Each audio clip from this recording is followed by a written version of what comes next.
Test. All right, hey. Okay, I think we're going. It looks like we're going. All right, here I go.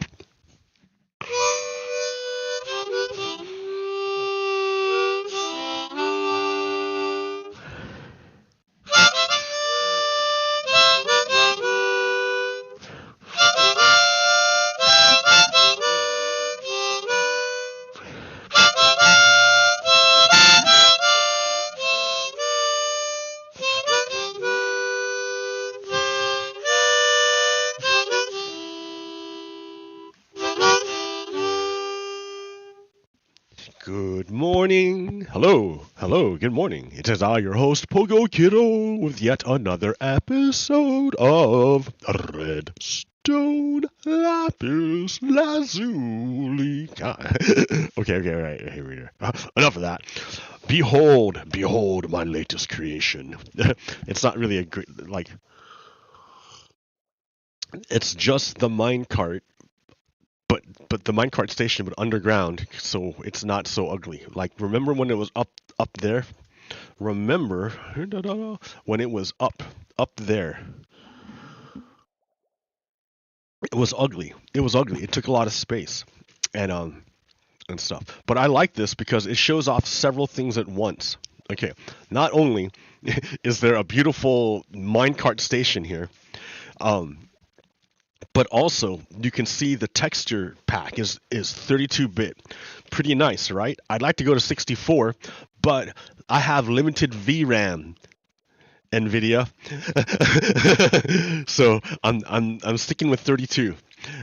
But it looks good, right? The sharp shadows and the soft shadows of the light, the directional light. The light doesn't actually just like flood everything. It actually has a direction. And then the colored lighting. Whoa! Like, where else do you get colored lighting in Java Minecraft? Nowhere else do you get this. Go home. You don't get this anywhere else. So it's pretty cool. All right. So all I did was I changed this out a little tiny bit. So now it directs you automatically to go here. Oh, wait a minute. What's here? This looks like a bunch of nothing. What are you talking about? It's gonna dump you out into nothing? How's the minecart gonna get back? Let me show you how.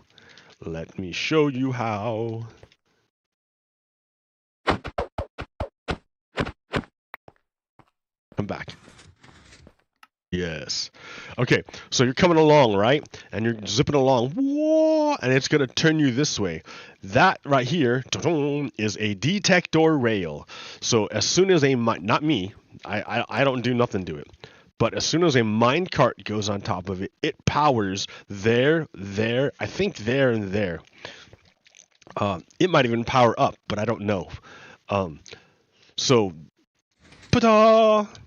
Oh, look what happened. What was not there was suddenly there. Ta-ta! So under here is a piston. There's two pistons. There's one right there that brings the block up. That stops the forward momentum of the minecart. And then this one pulls it back so the minecart can fall down. And this is useful because we want it to follow on those tracks right there, which lead it back to the minecart's destination. And this is a detector rail that becomes powered because this guy is on top of it. And when the minecart travels over this, the person riding on it will get kicked off. Yay! No need to worry. And then the minecart returns. I had a thing over here, but I destroyed it, of course.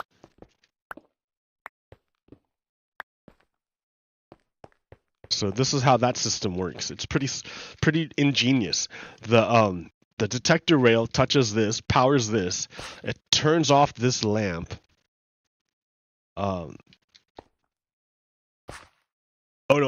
It turns off this lamp, which depowers this piston, which pulls that piston back away. Okay. And then this redstone here does not power the piston. Well, even if it did, it doesn't matter because it's already powered by this block. But this redstone line powers this block, which then depowers this redstone torch, which depowers this piston and lowers the whole thing. So you put a signal on it and the whole thing reverses.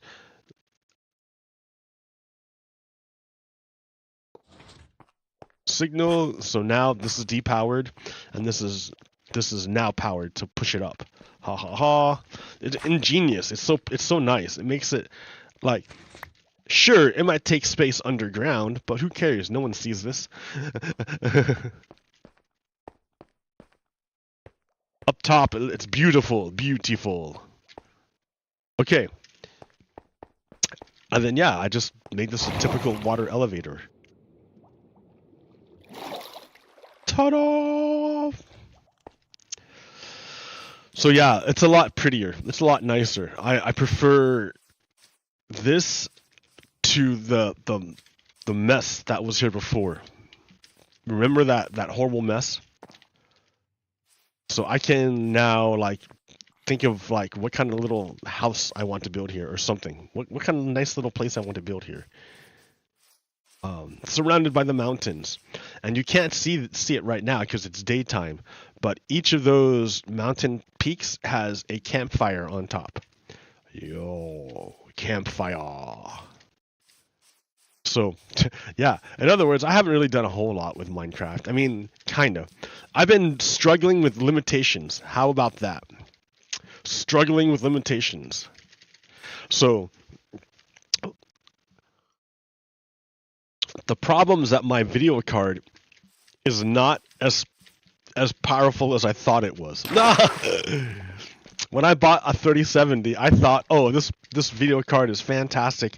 I will never need another video card. Yeah, incorrect. Because like, once I saw past well, I don't know, maybe Bedrock is gonna go some places. I don't know that it's gonna go yet because Kelly's is teasing it. But as far as I know, Bedrock, Java Bedrock is kind of limited in ways that Java isn't. Bedrock is limited in ways that Java isn't. But that's the problem, right? I like my video card is like so Java's more demanding, number one. Number two, I'm asking my video card to do more than just play a video game. It's not just gaming. It's also streaming and running two other monitors and running multimedia at the same time, as well as going 144 hertz. So like it's asking a lot, and it's probably more than what a 3070 was supposed to do. So, I mean, yeah, it still has amazing quality, right? Because I'm using H.265, not N.264. If I was using H.264, I'd be on Twitch. And yeah, it looks great on Twitch, but not so great. Not as good as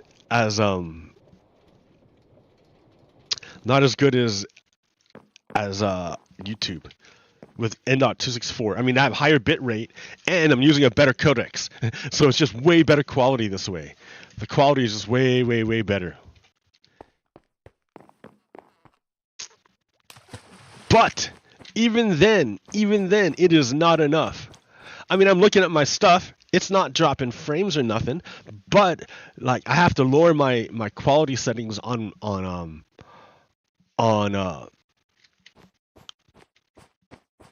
Minecraft a lot, significantly. So that, remember that cool effect with the red light? It disappears if I stand like right here. It's gone.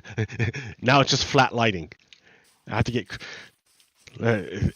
now it's real lighting. Now it's flat lighting. You kind of see? Real lighting, flat lighting. So I have to really lower my deal here. So I don't know. I figure I'm a middle-aged guy. Why should I have? And that limits my creativity, right? Because I'm like preoccupied all the time with the limitations. So I finally said, forget it. I'm a middle-aged guy, independent, with all my stuff taken care of. I have no loose hanging ends. You know, all my obligations are settled. I'm fine, right? And I've got, you know, it's okay to upgrade my stuff. So I went ahead and I switched from NVIDIA to AMD, and this is the last stream I'm gonna have with NVIDIA for a while. Until the next, for another couple years at least, right?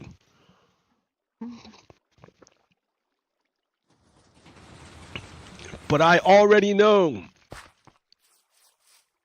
I already know that it's going to be at least 2 years until the chip makers come out with their next thing.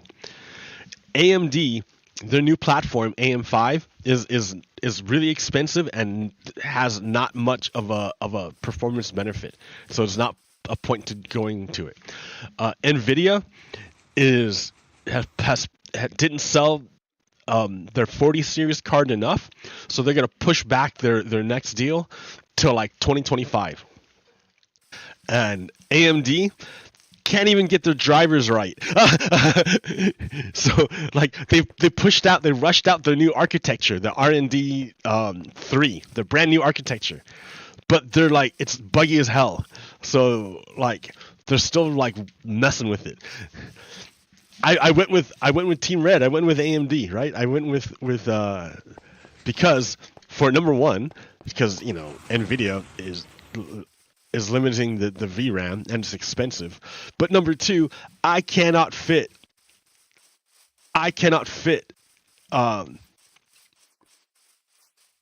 Holy crap! What are you doing, dude?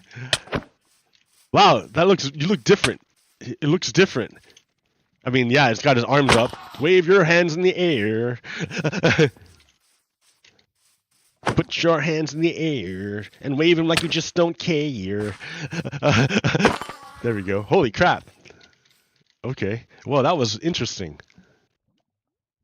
Here, get rid of the snowball. Get rid of the gravel. All right. Oh yeah. Also, I had to limit my my world distance to 16 chunks and increase my RAM for Minecraft to 8 and change from the default Java garbage compiler to like Shenandoah or something called Shenandoah. Oh! so much stuff, man. So much stuff. Like it's almost like an art. how much little things you have to know about streaming.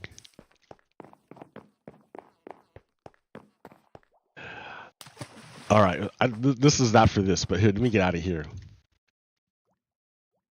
Let me go back to another world.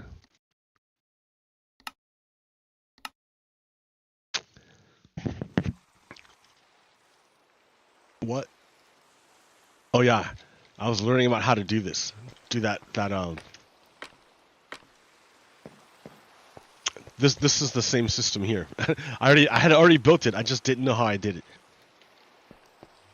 But yeah, here's my other world.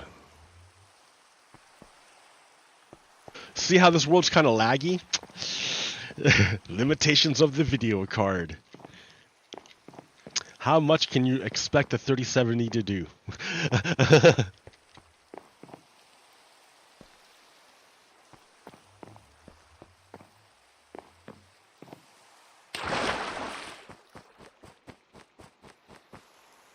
Sleep. Oh, no, okay. Oop.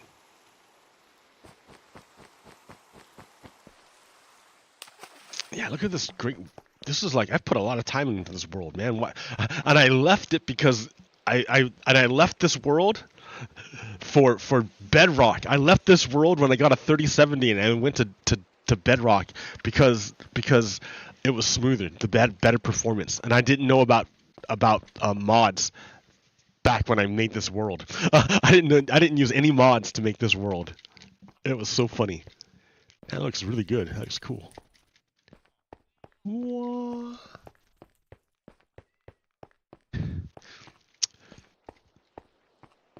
Thesis. antithesis, synthesis. Wom. So I talk a lot about crap. No, I talk a lot about crap. And the thing that stops the ruling class in history, I mean, like, look in history, right? Look in history. Every time in history, every single ruling class within the ruling class, there resides an internal contradiction, a place where the rulers, where the people in that ruling class can never look. There's a place they can never look. If they look there, it would destroy them. They can never look there. They can never go there. It's forever a blind spot. And that's what eventually leads to their downfall. Because they have this internal contradiction they can never overcome. Make no mistake, my fellow American, we too, Americans, the United States, we have an internal contradiction. We for sure have an internal contradiction. I mean, I've already described it to you, right? Like, our internal contradiction is that we are supposedly a society based on liberty and justice. However, the material reflection, the output, the outcome of our system is not, neither promotes liberty nor justice. So then you got to say, why not? Why not? Why doesn't it promote liberty and justice? I mean, to some degree it does. A lot better than communist China. A lot better than fucking authoritarian Russia. It's a lot better than those places. Okay, I will give you that. Maybe. It depends on who you're talking about. Remember, again, internal contradiction of the United States. There exists, the only reason why the United States exists is because it kidnapped and enslaved millions of human beings. Millions of human beings. That's the only reason why the United States exists. Because it kidnapped millions of human beings and enslaved them. And stole their labor and their humanity to build itself up. On top of it, where did it do it? It did it on stolen land. Land stolen from the native people who did nothing wrong to the people, but they stole their land anyways and took their land anyways. So how could a nation purport to be about liberty and justice when it is birthed from slavery and genocide? Internal contradiction, internal contradiction. So how can a nation purport to be about liberty and justice when it is built on slavery and genocide? How do you resolve this? Thesis, antithesis. How do you overcome that? That's what Hegel was all about. There was a German philosopher by the name of Hegel. Man, now I'm going way back and I don't remember the story so well. Before Hegel, wasn't there Kant? And before Kant, there was David Hume. So David Hume.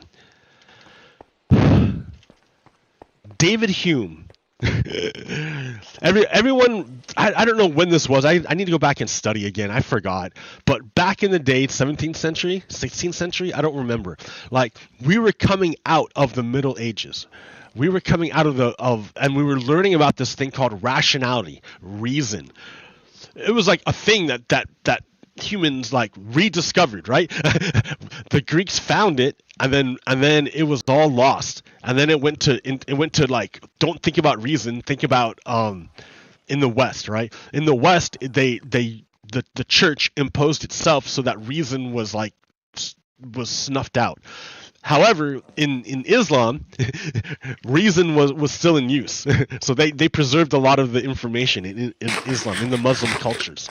But in the Western cultures, in the Christian cultures, the church snuffed out a lot of the teachings of the learning.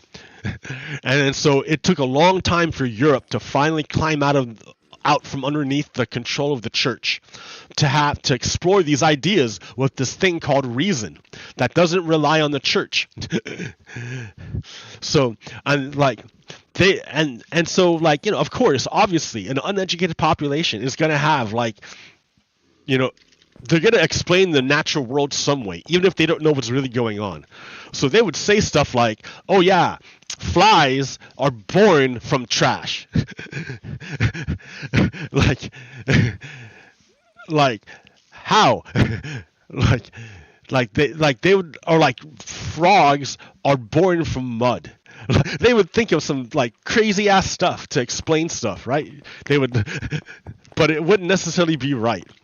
So they started learning about this thing called cause and effect. That one thing, like the world can be like ordered. It's not just this crazy God ordained thing. Humans can make sense of it. And one way humans can make sense of it is this thing called cause and effect. Woo! Imagine teaching people who have never ever been educated and never read a book. And you're teaching them about cause and effect. One thing causes another. One thing happens before another thing. If one thing didn't happen before the other thing, then you cannot say that one thing caused another thing. You can't say that that a mudslide caused the fire if the fire happened first to take all the plants off the hillside to make it so that the mudslides. Like it has to happen first. Temporal order. So back in the day, that was like, whoa, mind blowing, right? Me and you, like, you know, we're educated, right? We have like in the United States, we have compulsory education. You're educated from like real young. But back in the day, they had no education. So this simple concept of cause and effect was like mind blowing. Using reason? Oh my God, what's this thing called reason? Oh, I've only believed in the church. I've had the church tell me everything my entire life. And you're telling me that humans have this capacity called reason? Whoa, mind blowing. And they're independent of the church? Mind blowing and crazy cause and effect. Okay. So, well, so they started using, and then they made a system out of this cause and effect thing. And they wanted to call it the scientific method. They wanted to call it scientific reasoning, that you can like make sense of the world through empirical observation. Well, this guy named David Hume was like the ultimate skeptic. The way he defended himself was that he denied everything. Everything had to be proven to him. He would not accept anything at face value because, I mean, makes sense, right? Your whole existence, you know, in the Middle Ages, for 1,000 years, you've not been able to think for yourself. You've had to follow whatever the church told you, and if you tried to think for yourself, you would get killed or tortured or whatever else. So you were not supposed to think for yourself. So yeah, it makes sense that this David Hume guy says, all right, I'm going to do the exact opposite. And I'm going to say, I don't believe anything until you prove it to me. There's no God. There's no nothing. There's no nothing until you prove it to me and show me. So you tell me that. So David Hume comes across the scientific method. He's like, oh, cause and effect. What are you talking about? I don't believe nothing. I don't believe anything. You have to prove it to me. You have to show it to me. There's like, I can't touch cause and effect. I can't touch this thing called cause and effect. So if I can't touch it, is it really real? Is it really there? That's David Hume. He's like, I don't believe anything. He's a skeptic. He's skeptical of everything. The ultimate skeptic. So Kant came along. Immanuel Kant came along. And he's like, okay, guy. Okay, David Hume. I believe you. I will take everything you said. That you're right. You're totally right. Why believe anything? Oh wait, see, you know what? I'm going too far back. Anyways, so So Kant said, all right, I'm going to divide the world into two: the realm of the phenomena, and then the outside, and then, which is the realm of the five senses that we can all see, and the realm of the noumena, which is the thing in itself. Because there exists a things, there are things, they exist, and they exist, their true nature is there. Whoa, here, let me actually put a block there. Things exist, their true nature is there. There's the thing. But I can't get to their true nature. I can't see because I'm over here, and I can't get to the true nature of the thing. However, the thing, by virtue of being in the world, exudes data. Exudes. It just shoots off. So it's flying through the material world, the senses, the sense data. It's flying through the material world, and then it gets distorted, all messed up by going through the material world until it gets to me. And then I get it, and I process it, and I go, okay, that's the thing. As I see it, it's phenomenal self. That's the things that it shows me to its senses, because that's how I experience it, through the material world, the world of phenomena. But there's a side to it that I can't get to. That's the thing in itself, its true nature, what it really, really, really is. I can't get to it because the only way I can interact with it is through the realm of phenomena, through them, which we know messes up all our senses along the way.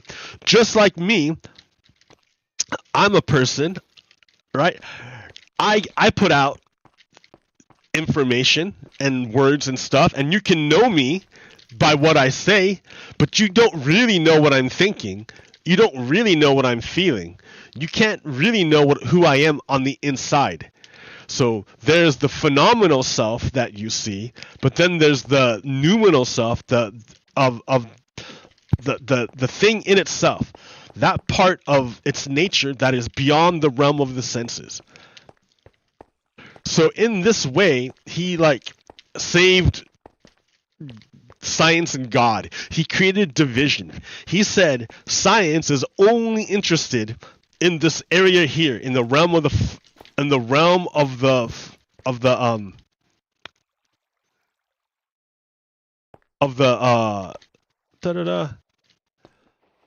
phenomena, of the material.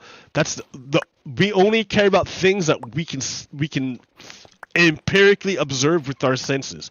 That's the only thing science cares about.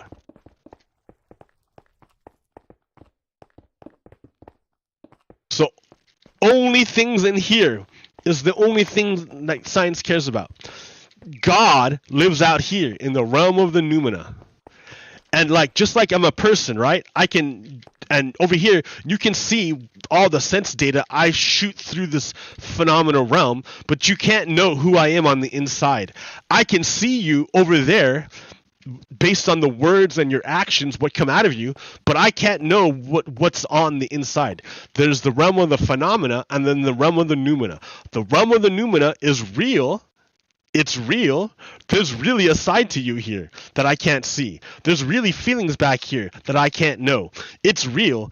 I can't know it, but it's real. Just because it doesn't fly through this area here doesn't mean it doesn't exist. So science doesn't even talk about God, doesn't even go close to God. It's only concerned with this area here. So Kant saved science from the skeptics and kept it going. And then I forget what Hegel was talking about. But Hegel wanted to use reason to prove the existence of God. I don't know. So Hegel started with the beginning, with the idea that in the beginning there was only pure consciousness. Pure consciousness, that's it. There was nothing else. Just pure subjectivity. Pure subjectivity. But what is pure subjectivity without an object upon which to without an object? You can't have a pure subject without an object. Like pure subject is like nothing. It can't know itself. Like Like that's the idea, right? So for Hegel, the problem was the pure subject wants to know itself. So the only way pure subject can know itself is if the only thing that exists is pure subject. That's the only thing there is pure subject. Then the only thing pure subject can do, if it wants to know itself, it first has to like forget itself. So pure subject has to divide itself and alienate itself, forget itself. It has to forget half of itself. And then it has to re-find itself in order to know what it is. This is Hegel, man. So pure subjectivity like divides into, I forget, man, exactly how it goes. Pure subjectivity divides into like the unlimited and the limited. That's a division.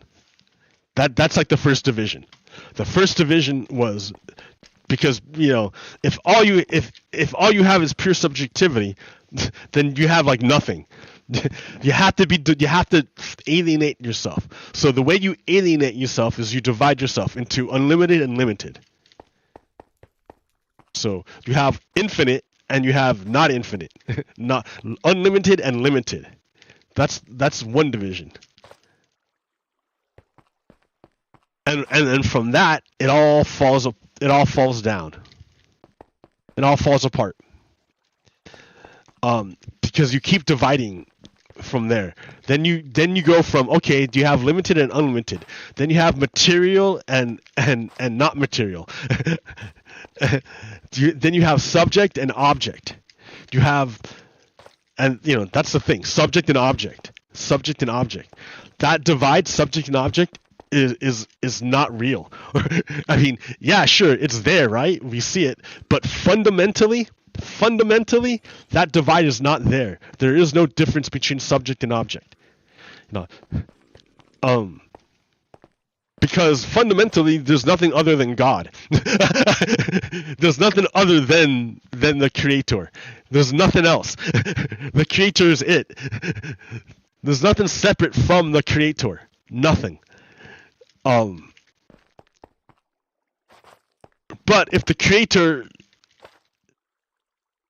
the Creator as pure subject can never know the Creator's self. So in order to know itself, the Creator basically forgot about half itself and is trying to remerge with itself. So that plays out on every level for Hegel. It comes from the idea first. The idea comes first. And all the material is trying to build back up to the idea. That's Hegel. The idea comes first, the consciousness comes first, and then the material comes second. And it's a process of identifying the opposites and then recombining them on a higher level. Antithesis, synthesis, thesis, antithesis, synthesis. But remember, for Hegel, the idea came first. So for Marx comes along and says, "No, I'm gonna do it totally backwards. I'm gonna do it totally backwards." Marx said, "No, guy, it doesn't start with this great subjective idea thing that floats above in space, that decides one day, hey, I want to know myself, so I'm just gonna forget myself." It doesn't start like that. It's not an idea. The idea does not come first. It's not even there. How can it come first? It's not even there. For Marx, it's material. Material is the basis for everything. Material conditions dictate everything. So you can't have an idea until you have the material basis that gives birth to that idea. Why would you have the idea if nature didn't give it to you first? So it's your material conditions that give rise to consciousness. So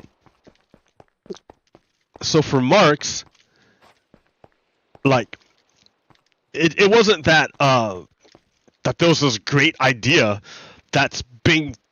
It wasn't that there's this great subjective idea up here that is reflected downward upon society. That, and then we're looking at the effects of this great idea up there. Instead, for Marx, what happens is that humans have a particular kind of relationship to one another. There's that relationship thing. They have a particular kind of relationship to one another, and they have a particular relationship to the material world. Remember, the material world wants to kill them. It doesn't want them to live. It doesn't. It's indifferent, right? It doesn't care. But the living thing wants to continue to live. The only way the living thing can continue to live is that it has to take out of the world, out of nature. It has to extract out of nature, like a life. It has to transform nature into a way that it can that makes sure that he can reproduce, or the creature can reproduce themselves for the next day. So they have to go out and change nature, get energy from nature to change themselves, and then they have to like interact with one another. Well, somewhere along the line in agriculture became a time when the individual against nature managed to get more calories than they could use. Before, like in all nature, all animals barely got enough to survive, just enough to survive. There was never extra. There's no such thing as surplus in nature. No such thing. No such thing as surplus. Surplus was invented by humans. They did so through agriculture. Agriculture allowed humans to gather more calories than would be normally available in nature. With more calories, humans are able to grow even when the world conditions were not favorable. Well, now this changes these guys' relationship. Now you have this thing called surplus because you have extra crops. How do you divide this extra crops? What do you do with all this extra? We never had extra before in history. Like, there's no extra in nature. What do you do with this extra? Well, one guy decided, hey, me and my friends, we're going to use violence. And we're going to use this violence to take the surplus and make it ours. And then you are going to work the nature, and we'll make sure you have enough food to reproduce yourself the next day. But the surplus is going to go to this guy right here. The nature of their relationship changed because of the material conditions. For Marx, this relationship right here is determined. The relationship between these humans is determined by the human's relationship to the material world. It's not the idea that comes first, it's the material that comes first.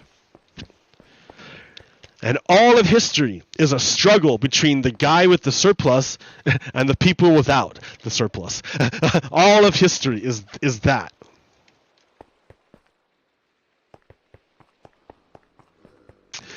Okay, but do you see what this is? This is thesis, antithesis. Thesis, antithesis. Hegel and Marx are talking about the same thing, but from two different perspectives. But they're saying the same thing. You have to synthesize the two opposites in order to progress. You have to overcome the apparent contradiction. Apparently, these two people are opposites, right? The guy with all the surplus and the masses of people with nothing, they look like they're totally opposite. But they're actually, they're connected. They're the same thing. They're the same thing. But this guy, with the surplus guy, can never look at what connects these two people, why they're the same thing. He can never look there. So his system's going to break down because it has a memory leak in it that he can never look at.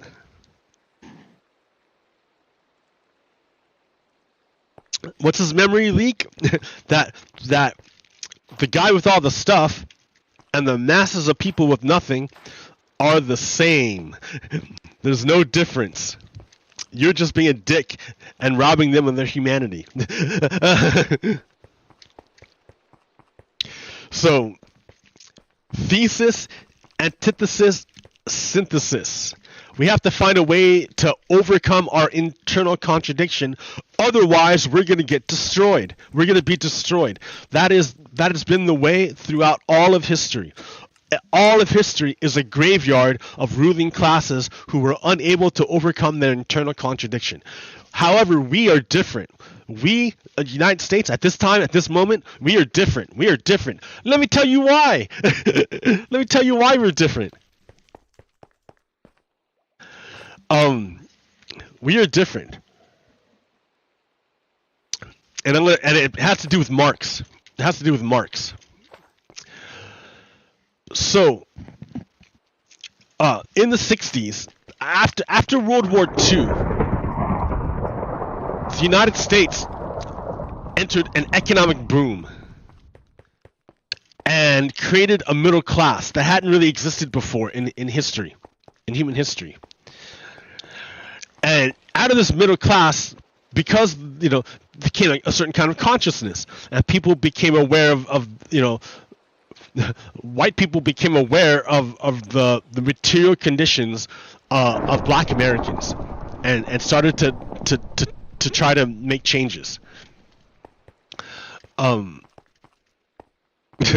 Black people were aware of it always, right? They lived the material conditions of it. So, and yeah, they did really good, right? They got the Civil Rights Movement, they got the Voting Rights Act. They did really, really, really good. But then it feels like things stagnated, right? It feels like in the 70s it kind of like petered out, and then in the 80s you had Reaganism and materialism and not materialism in the Marxist sense, but materialism is as in like only material matters, only wealth matters, and it seemed like a failure of the baby boomers to achieve the correct consciousness. They failed. It's like we can look at the baby boomers and like, you guys messed up. It's all your fault that we're in the situation that we're in. Well, that's pretty easy, right? That's a pretty easy scapegoat, isn't it? But hey, guys, no joke. Look at the material foundations of that time. The material foundations of that time for information to spread was still limited to television and newspapers. So the bandwidth for the information, for global information, was very, very, very, very narrow. Very, very narrow. It made it very difficult to achieve, and individuals were atomized. They were unable to network effectively. Maybe they could do it slowly, like locally, but not in real time. They didn't have instant communication. They didn't have cell phones and telecommunications. They had fucking rotary phones, dude. I remember they did a phone tree when like back in Occupy Wall Street, when we said like, okay, we want to set up a system where we can like if something happens, that we can like set up a chain reaction and get everyone to organize to appear at a certain place at a certain time. And the way they organized it was with a phone tree. A phone tree. What is a phone tree? It's like a list of phone numbers, and like you're given a list of 5 people that you have to call if you get a call from a person. So if you get a phone call and they're like, hey guy, this is going down at the Capitol on this date, be there. You're like, okay, and then you have your list, and you call those 5 people. You call each of these 5 people and tell them, this is going down at the Capitol at this date, be there. This is going down at the Capitol at this date, be there. And then each of those 5 people would have 5 people they would call. That's how they would do it. That's how they would do it back in the day. So you could see how communication and organization was really, really, really, really a lot more difficult when you didn't have computers and Facebook and the internet to help you, and cell phones and text messaging. You didn't have any of that stuff. It was really, really hard to get that. Plus, you didn't have the kind of global consciousness that we have nowadays. Nowadays, we like feel everything. Like we feel like the war in Europe. There's a war in Africa. I forget where. Sudan. Like there's like I don't even know what's going on there. There's like Kenya. I don't know. But you can feel things going on. Texas, feel the mass shootings in Texas. Why can we feel all these things now that we couldn't? You can feel it now, but you couldn't feel it back in the day, because back in the day we didn't have this macro level neural network of the internet where information travels instantaneously from one side of the world to the other. We didn't have that. It was all gate kept behind newspapers and TV shows that would air once a night. Like, so it was impossible. It was not possible. It was not possible for baby boomers to have the kind of consciousness that Gen Z people have now. It was not possible because the material foundation wasn't present. You can't get away from Karl Marx. You can't do it. The material foundation necessary for the consciousness was not there.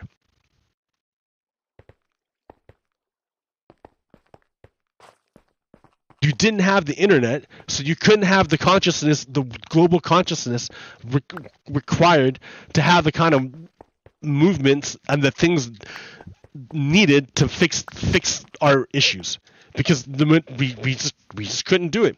And it's not the first time that the material conditions were not present. Remember Adam and Eve. Adam and Eve. Before Adam and Eve ate the fruit of knowledge of good and evil, like they did whatever, right? But after they knew, after they ate that fruit, they had the material foundation. Once they had the material foundation necessary to understand the difference between good and evil, well, they understood good and evil, but it was the material foundation first. They had to eat the fruit. They had to have that material foundation. Homo erectus. Homo erectus is considered the ancestor, the earliest common ancestor of humans. And Homo erectus is also, or not the earliest common ancestor, but one of the common ancestors. I don't know.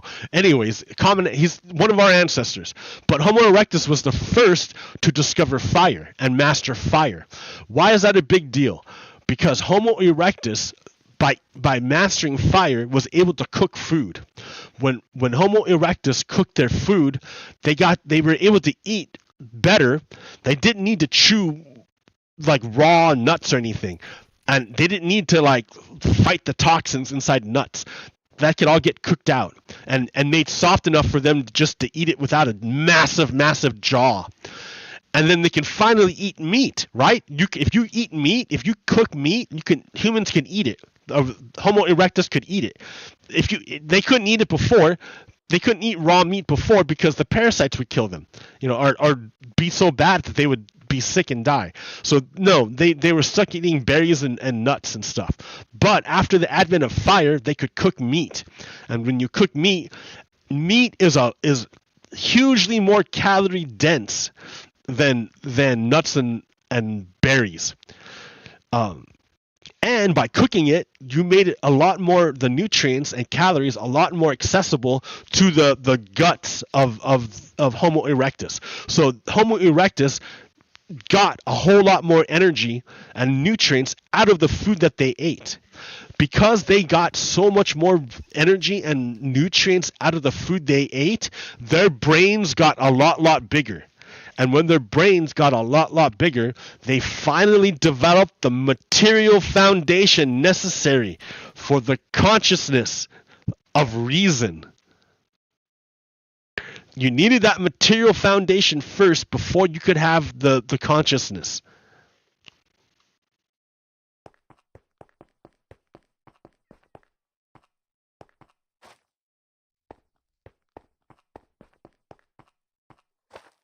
So all this was to say two things. Thesis, antithesis, synthesis. Material foundation is absolutely necessary. There's no consciousness without material foundation. Without the material foundation. Alrighty then.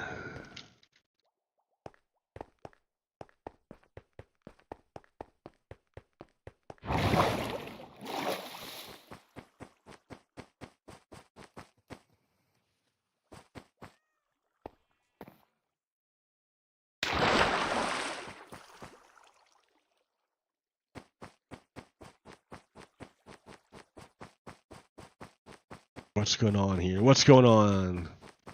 Whoa.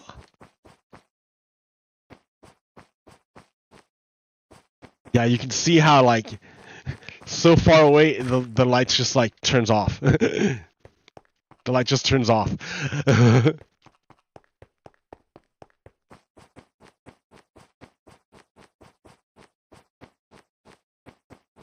Okay, the material foundations. Like, think about what are the material foundations necessary to create this kind of structure. This is the wealth distribution in the United States by quintiles. 1, 2, 3, 4, 5. The lowest quintile has nothing. The top 20% have like that much. What material foundation is necessary in order to create this kind of structure? What kind of consciousness does this kind of structure create?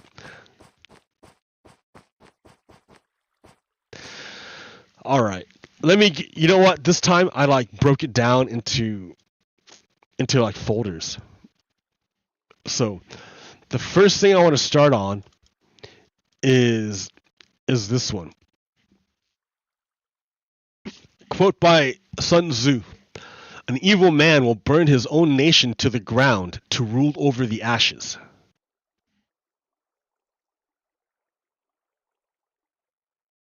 So, before I get to Billy Barr.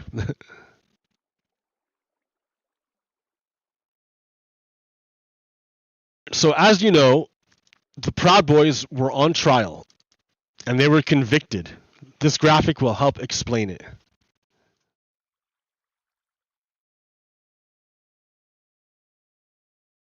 Okay. Let's see.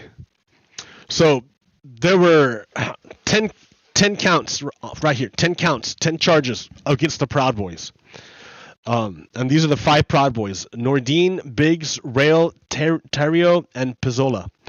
So these 4 guys are the main leaders of the Proud Boys: Nordine, Biggs, Rail, and Taro. So they were all convicted of seditious conspiracy. What is seditious conspiracy? That's literally a plan to overthrow the United States, the government of the United States. They were convicted of a conspiracy to obstruct an official proceeding. So it wasn't that they were just trying to protest. They were convicted of trying to stop the government from certifying the election. There it is. Convicted of trying to stop them from during an official proceeding. Conspiracy to prevent officials from discharging duties. Impeding officers during civil disorder. During the riot, they all attacked. And what's funny is that Terrio wasn't even there. Remember, he wasn't even there, but he was charged with conspiracy for all the same things, and he wasn't even there. He was charged with destruction of property, of offense, at the January 6th riot, but he wasn't even there. He was convicted of that. That's important, right? That's important to know. Enrique Tarrio was convicted of all these things, but he wasn't at the January 6th riot.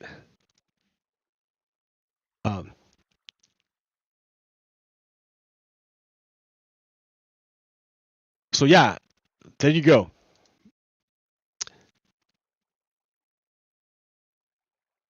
So this is a key point, right? Enrique Terra and other Proud Boys have been convicted of seditious conspiracy. This is a major win for the Department of Justice because the Department of Justice successfully proved Tarrio's guilt, even though Tarrio was not at the Capitol on January 6th. The Department of Justice got a guilty verdict on Enrico Tarrio for conspiring to the January 6th sedition, even though he was not at the January 6th riot. Same evidence leads next to Roger Stone, Rudy Giuliani, and John Eastman, who's Trump's lawyer. So that's why this is such an important trial. It's not because like, ooh, Proud Boys are going down, but because it points further up the chain to closer to Donald Trump. So remember, Donald Trump was absolutely on board. Do you want to call him? What do you want to call him? Give me a name. Give me a white name. supremacists and white supremacists and right Proud Boys stand. The Proud Boys, listen, remember, this is this is from there was two debates between Trump and Biden, and the moderator wanted Trump to denounce the Proud Boys. He said, and Joe Biden said, if you like, denounce the Proud Boys, denounce white supremacy right now. And did Donald Trump do it? No, he did the opposite. Instead of denouncing the Proud Boys, he gave them orders. Watch. Instead of denouncing the Proud Boys, he gives them orders. Supremacists and white supremacists and right Proud Boys. Stand back and stand by, but I'll tell you what. What? Condemn the Proud Boys, and he gives them marching orders. And then who does he want them to march against? Who? So he says, okay, so Donald Trump just gave orders to the Proud Boys, but then he's going to tell them who's the enemies of the Proud Boys. Tell you what. Somebody's got to do something about Antifa and the left, because this is not a right-wing problem. What? So Donald Trump not only refused to condemn white supremacists, but he gave marching orders to Proud Boys and told them to go against Antifa and the left on national television. And then we know 2 months later they would do exactly that. They're in prison for that. But remember, who was Donald Trump's attorney general? Billy Barr. Billy Barr bears direct. This is by Empty Wheel. Billy Barr bears direct responsibility for the stance the U.S. government took to the Proud Boys, etc. Now he's trying to diminish the damage that stance did. The Proud Boys prosecution was made far more difficult by the 8+1 Proud Boy informants that the FBI, under Barr, came to treat as partners rather than subjects.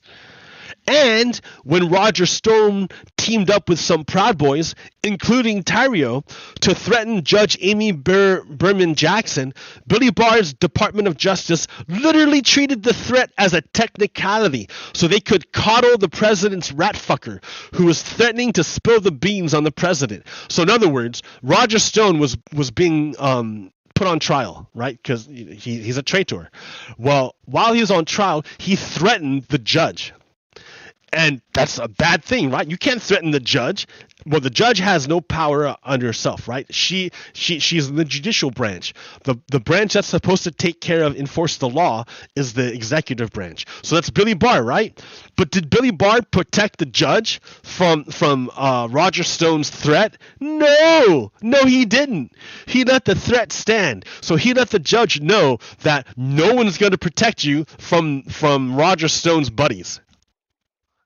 So that meant that the judge went real easy on Roger Stone, which it didn't matter because he got a pardon anyways from Donald Trump. And the reason why Billy Barr let Roger Stone threaten a federal judge was because Roger Stone threatened to tell everything, to spill the beans on Donald Trump's traitor, his treason. Roger Stone knows where all the bodies are buried. Get Roger Stone, and you have everything. He knows where all the bodies are buried, and he's like, if you don't give me a pardon, I'm gonna rat out on Donald Trump. So yeah, So Billy Barr really protected Roger Stone and didn't protect Amy, the judge.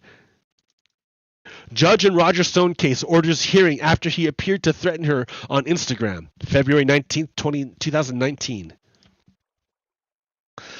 A federal judge has demanded that Roger Stone explain why the condition of his release and freedom to talk about the charges against him should not be changed after he posted an Instagram photo of that judge that included her name, a close-up of her face, and what appeared to be crosshairs of a gun sight near her head. Stone deleted the initial picture soon afterwards, then reposted it without the crosshairs before deleting that post as well. So, sure, Judge Jackson said that stuff, but Department of Justice under Billy Barr wasn't going to do anything to protect the judge. So it was successful. So in other words, so we know now that Enrique Otero is a domestic terrorist who tried to overthrow the government of the United States. We know that he's convicted. He's convicted. He's a terrorist. He's literally a traitor to the United States. So who is this traitor associated with? Because that's pretty important, right? Like when you find a drug dealer, you want to see who this drug dealer is associated with so you can see who the other criminals are. All right. So we're going to find who this traitor is associating with. Oh, look! That's Enrique Otero, traitor. That's the Donald Trump Jr. That's the son of Donald Trump, the guy who ordered this guy's group to attack the Capitol. How weird! How weird that the one traitor is pictured with the son of the leader. How weird! Oh, there it is again. There's a traitor, Enrique Otero, with Don Jr. and his wife. They're traitors. They're traitors. Birds of a feather flock together. Oh, look! That's Enrique Otero with Sarah Sanders Huckabee. They're traitors. They're the same political party. They're traitors.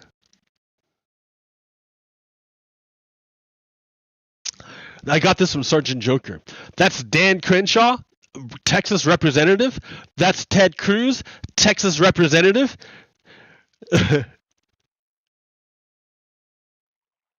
Yep, Dan Cruz or Dan. What's his name? Crenshaw. He's a representative from Texas. He wants to overthrow the government, and he wants to overthrow the government. He's a convicted traitor for overthrowing the government. There's Roger Stone with a convicted traitor who's flashing the white power sign.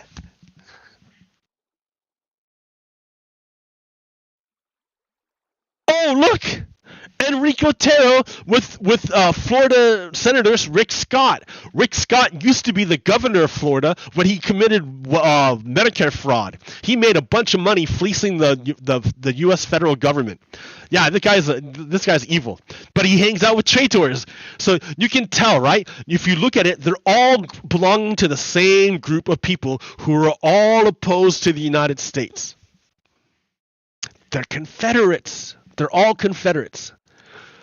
Look, there's Texas Senator Ted Cruz, Confederate, with a guy who's trying to overthrow the government. Oh, wait a minute, not yet.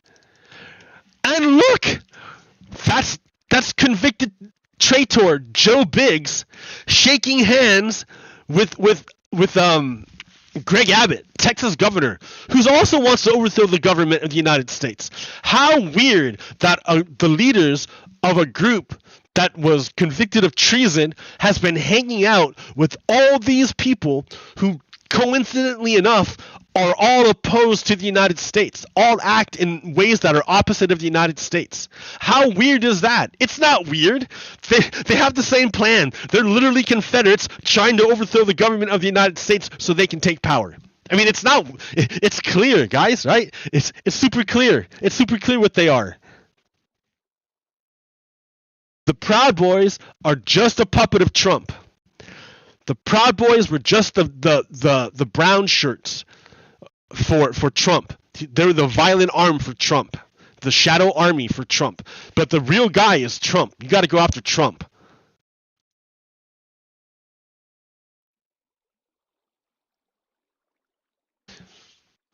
An evil man will burn his own nation to the ground to rule over the ashes. Go after Trump.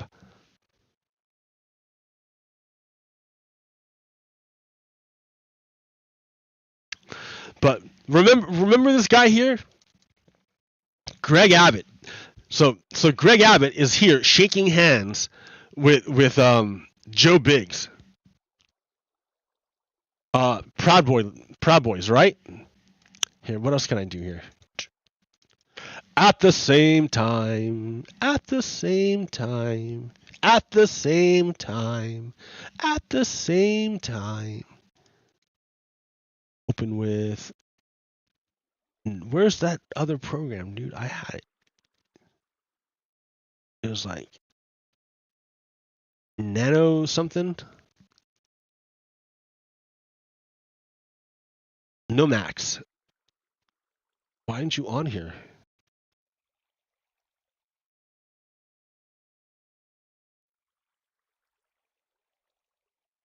And no Max, there it is. Where's it at? It's not here. Where'd my Nomax go? Oh, it's in there. Okay. There it is. All right. So you got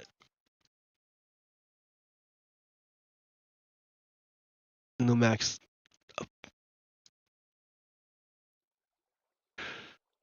So you got here, you got Greg Abbott shaking hands with Joe Biggs, convicted traitor who tried to overthrow the United States government. In the same state, in this guy's state here, this guy's state, Greg Abbott, in his state.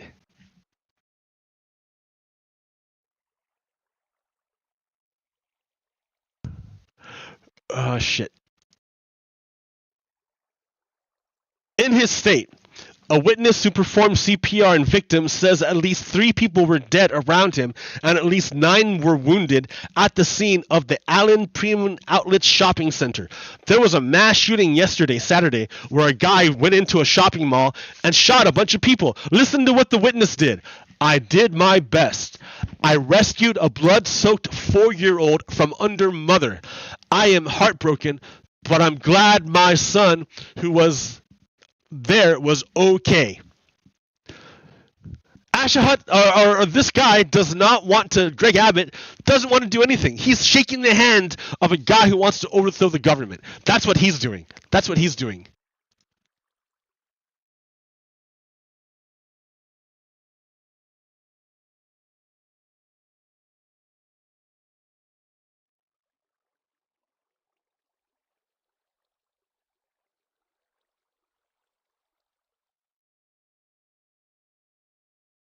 Dude, I was gonna read that one where where'd it go?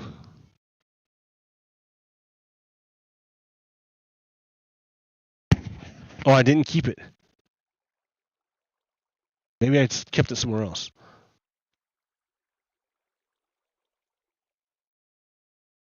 Anyways, should get rid of Greg out, that guy. So in Texas,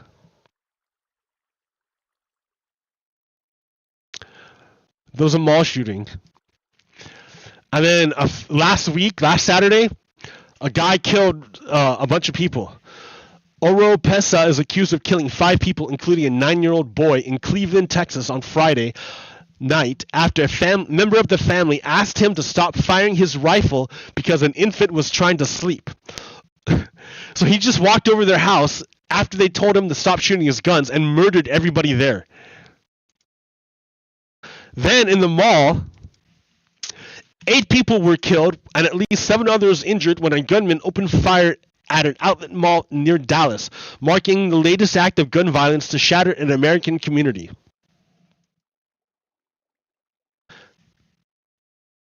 I never imagined in 100 years I would be thrust into the position of being the first responder on the site to take care of people, he shared. The first girl I walked up to was crouched down, covering her head in the bushes, so I felt for a pulse. pulled her head to the side, and she had no face because it was blown off by a fucking gun.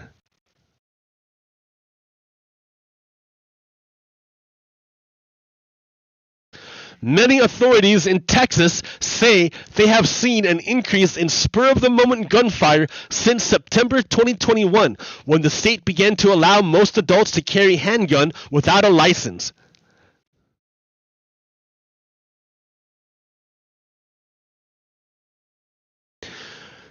No way to prevent this, says only nation where this regularly happens. From 2014 they had this. This has not stopped in 9 years. 9 years ago they knew about this shit. So Megyn Kelly, this is an example. Remember I was telling you how the internal contradiction is a place that the ruling class can never look, otherwise it will be destroyed. Megyn Kelly is part of the ruling class. So you can tell that she has a huge blind spot. She has a huge blind spot. So here's what Megyn Kelly says. Serious question for gun control advocates. You fail to effect change. Please face it. You can't do it, thanks to the Second Amendment. Is it the Second Amendment or is it white supremacists? The Second Amendment doesn't do shit. It's the white supremacists who are stopping us. We're all aware you don't like that fact, but the fact that it is. What's next? Must we just stay here sad, concerned, lamenting? Could we possibly talk other solutions? You don't want to hear the other solutions. See, Megyn Kelly is a white supremacist, so she is unable to face the problem. She can't face the problem. She can't face it. We all know what the problem is. We all know we all know that it's guns, and that the reason why guns can't be regulated because there's guns in all over the world, right? It's not just the United States that has guns. Every other country has guns, but there's the second component of guns that's different in the other world that's not here, that's different here. In the rest of the world, they have gun control legislation. They limit who can have a firearm. In the United States, we don't have that limit. We don't have that limit. Why don't, and every opportunity we try to take that, to place a limit, we are stopped. Who are we stopped by every fucking time? Who are we stopped by every fucking time? White supremacists. Megyn Kelly can never look there because she's a white supremacist. She can never look there. She will never look there.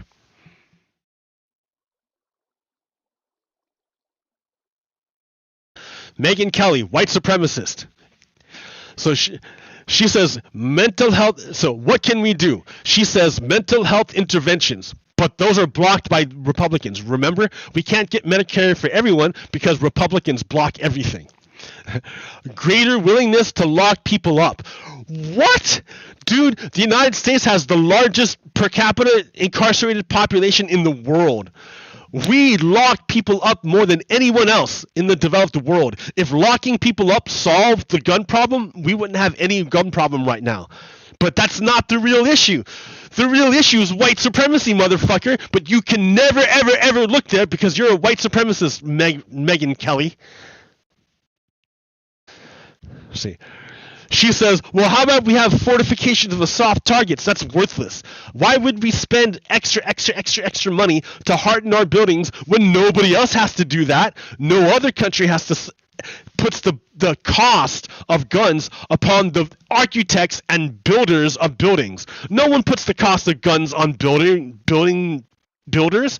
They put the cost of guns upon the government, who then regulates it and make sure that not everyone gets access to a gun so they don't have mass shootings like we do. That's why they don't have to harden their buildings. Because the problem isn't the buildings, it's the white supremacists, it's the guns, and what stops the guns from being regulated are the white supremacists. The difference here than in other places is that the United States is a nation that was built upon white supremacy. White supremacy is predicated on violence afforded by firearms.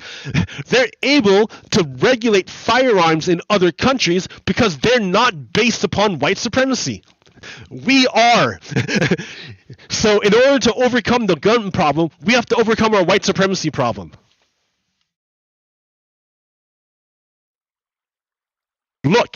Look, incarceration rates by country. The United States incarcerates far more people than anybody else in the world per capita.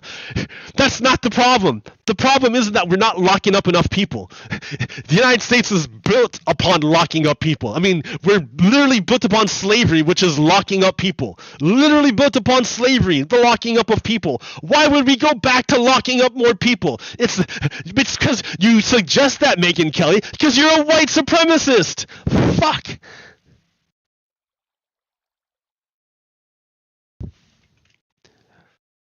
So she says, no, you fuck off. I am sick and tired of nothing changing after mass shootings because we get mired every time in the damn gun debate.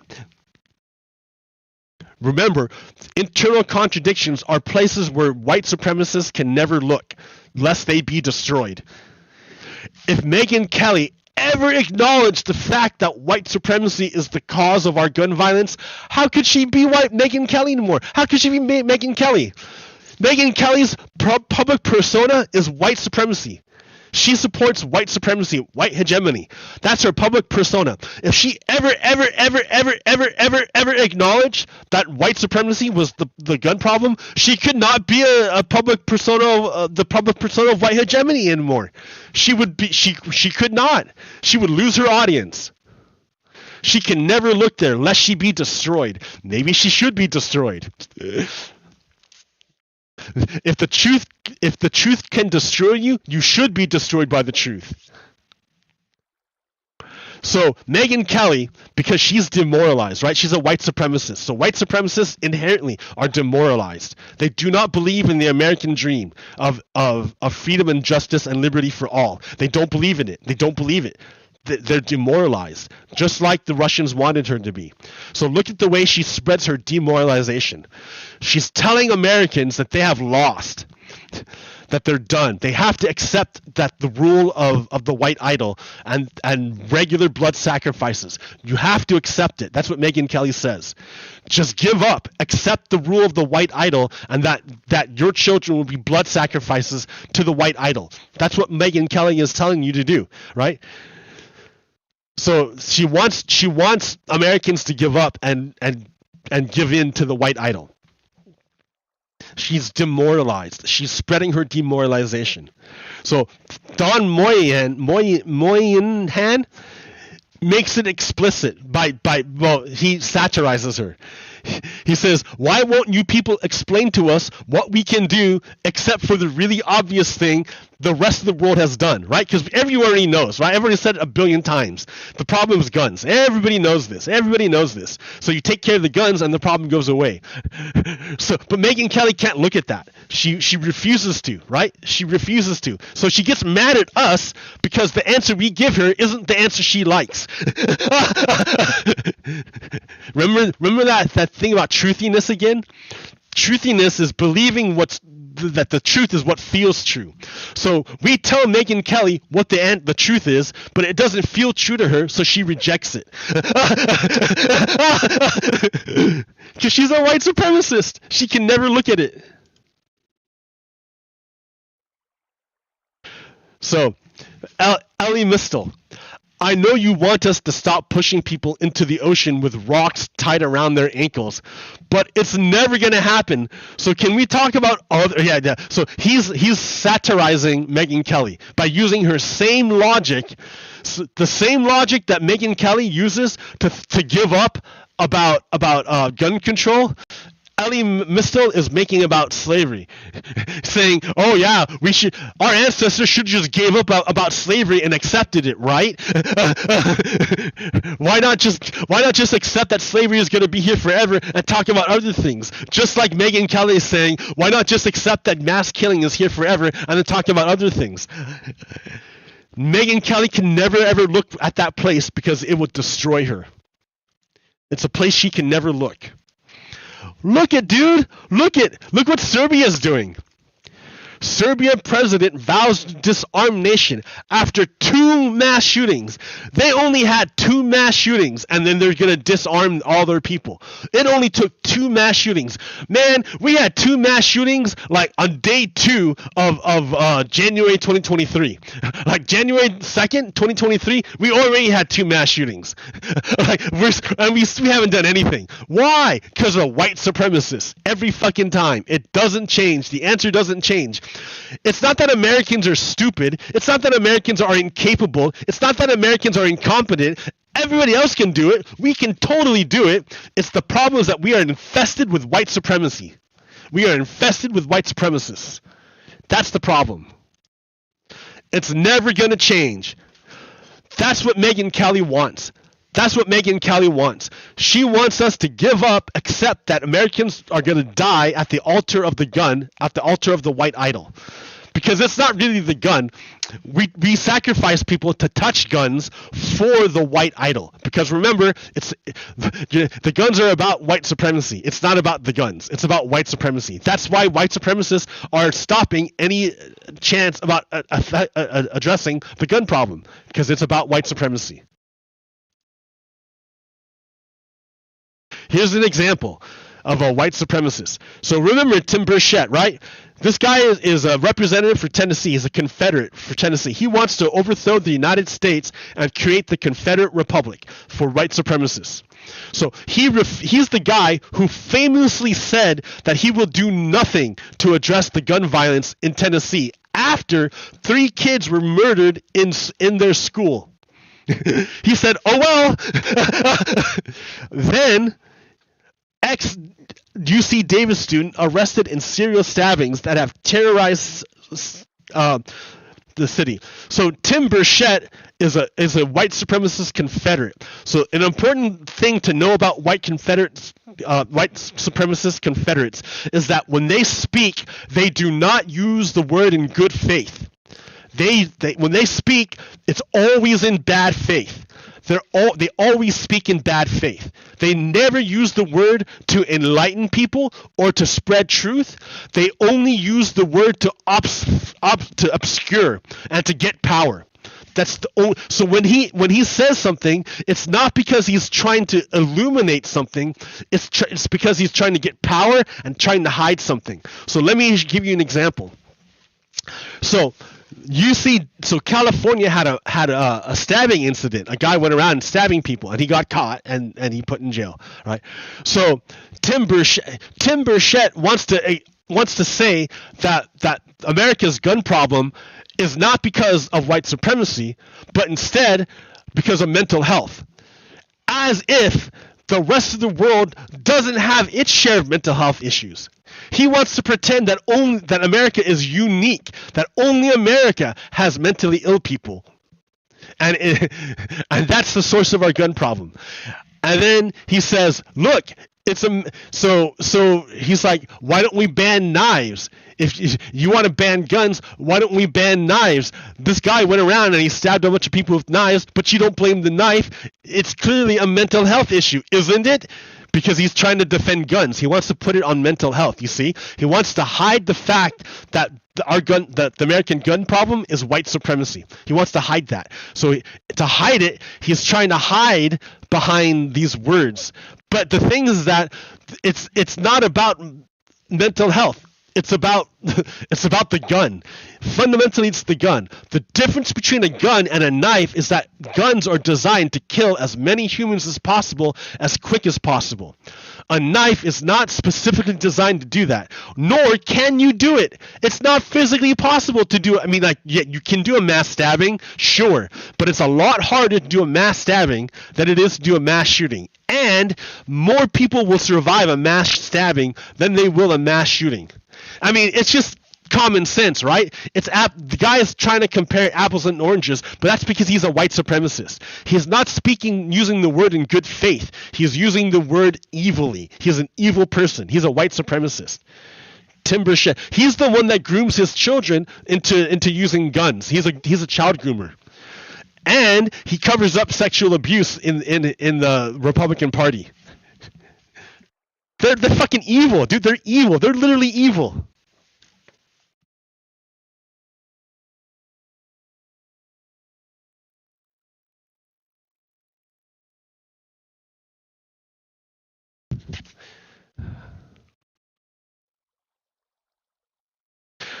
So you think, man, what happened in Texas? Texas, right? We just had that mass shooting in Texas. What was it? A mass shooting and 8 people killed here.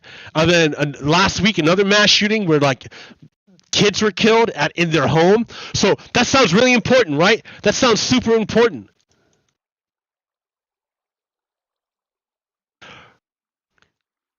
But what's the governor? What's the governor of Texas doing with the state power now that he knows that his people are getting murdered by guns all the time and his people are terrorized by guns? Here he is shaking hands with a man who went to overthrow the federal government. So think about his priorities. Well, so in response to the citizens of Texas being murdered by random people in mass shootings, the important thing that the governor of Texas wanted to do was take away rights from trans people in Texas. Trans people haven't killed anyone. Trans people are not the main source of white supremacist violence. Trans people don't cause children to die. But for some reason, the state of Texas isn't looking at the white supremacists who kill the children of Texas. Instead, they're attacking trans people. So of course, in a democratic fashion, the people of Texas do a protest. They protest, non-violently protest, right? Well, remember, the state of Texas is controlled by white supremacists who don't believe in democratic values. They believe in violence. So here the people are protesting peacefully protesting. Look at this fucking cop. He just grabs somebody. He just grabs them and decides that they want to do state violence. They just want to do state. The police decide they want to fuck with this guy right here. Watch. Right? They just grab him. And then more cops come and they arrest him. For fucking nothing. The cops would rather arrest non-violent protesters than deal with kids getting murdered by AR-15s. In fact, these police will run away from people killing kids. They will run away from people killing kids in order to attack non-violent protesters. You can see that Governor Greg Abbott is a white supremacist and a threat to the United States and a threat to Americans. Look how they attack Americans. They turn their backs on children getting murdered by AR-15s to attack nonviolent protesters. Look at what they do to him. Look what they do to him, dude. They fucking mob him. What did he do to deserve any of that? Nothing. The cops are just fucking pigs, and they will attack non-violent, innocent people, but will run away if you have an AR-15. Go ahead, dude. Kill babies. The cops don't care. They will run away and attack non-violent people because they can use their power more effectively that way. Holy fuck.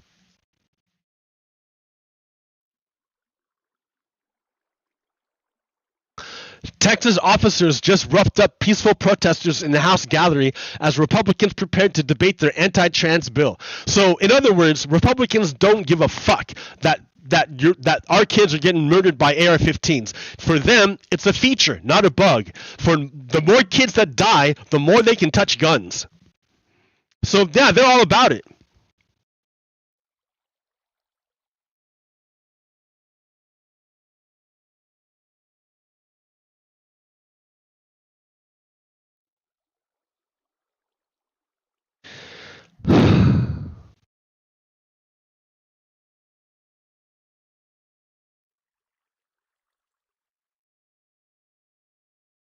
Information war.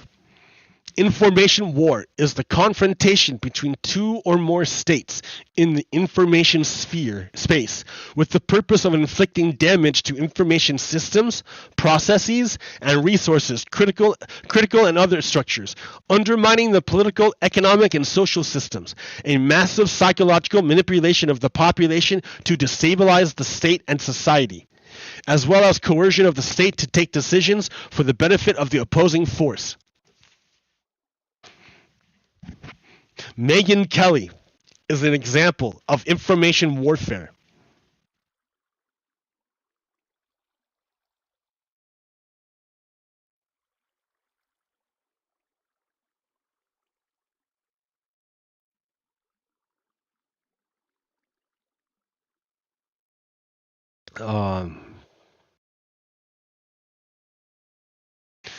So Donald Trump Mar-a-Lago from Mother, she wrote. What we know. So Donald cut his trip short to return to the States. He was over in Scotland to hide out in Scotland to be away from the Jean Carroll trial, where he's on trial for rape. Well, not for rape, but it's a civil trial, so he can't go to prison for it. He just has to pay money.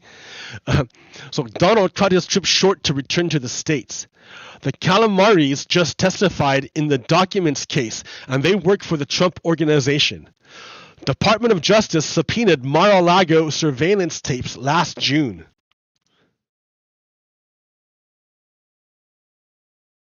Department of Justice also subpoenaed the tapes directly from the software company. There appear to be gaps in the tapes the Trump org handed over. So in other words, remember how Donald Trump said, we handed all the tapes over to the FBI? There's big fat gaps. There were big missing parts. The FBI knows this because they got the full tapes from the actual company and not from Trump. So they got to see what Trump was trying to hide. Because Trump didn't give all the documents, remember? There are still documents that are missing. They have the folders for the documents, but not the contents of the folders. So they're still missing documents. Where did they go? So, Cochran was compelled to testify about a phone call he had with Donald the day the Trump org got the surveillance tape subpoenaed. Natia wouldn't cooperate, so he was investigated, and a text between him and a calamari was found. Jack Smith has a cooperator in the documents case. Since arriving home, Donald has been losing his shit on Truth Social about the document case and obstruction of justice. What Mother She Wrote thinks. This is speculation. The Department of Justice informed Donald's lawyers that he is going to be charged with obstruction, so Donald came home early to prep for a meeting between Department of Justice and his lawyers to argue against indictment. Or the Department of Justice has developed evidence of additional documents at other properties pursuant to evidence from the LIV golf tournament or the cooperating witness, and Donald came home to negotiate another subpoena search warrant. In other words, remember how Donald Trump went to that Saudi-sponsored golf tournament in Saudi Arabia? He might have used that golf tournament to sell documents to the Saudis. So yeah, because it's like, why would Donald Trump steal all these U.S. secrets and just keep them at home? No, dude, he tried to sell them. That's what he did when he was president. He sold U.S. secrets for favors from dictators and from China. And then he tried to do it. He wanted to keep doing it once he left office. So he stole U.S. secrets and he sold them to the Saudis.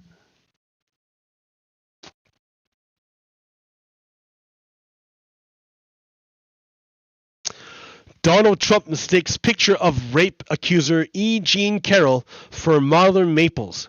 That's my wife. The former president appeared to mix up rape accuser Carroll, whom he previously stated was not my type, with his ex-wife while examining a decades-old photo during a deposition. So in other words, the woman who he said was not his type, he thought was his ex-wife, who is his type. Ah!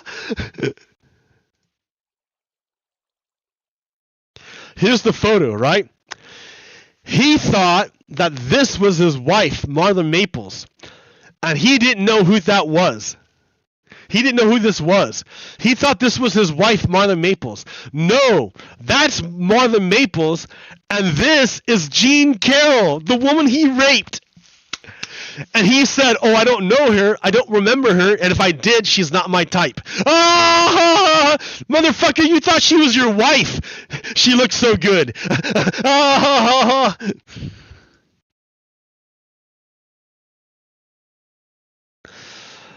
Republican Governor Brian Kemp of Georgia has signed legislation that would create an oversight commission with the power to remove local prosecutors and district attorneys from their jobs. In other words, remember how Donald Trump called Georgia, the Secretary of State, and said, hey, Secretary of State of Georgia, I lost the state of Georgia. I need you to find me a whole bunch more votes. Just make them up so I can win the state of Georgia. Can you do that for me?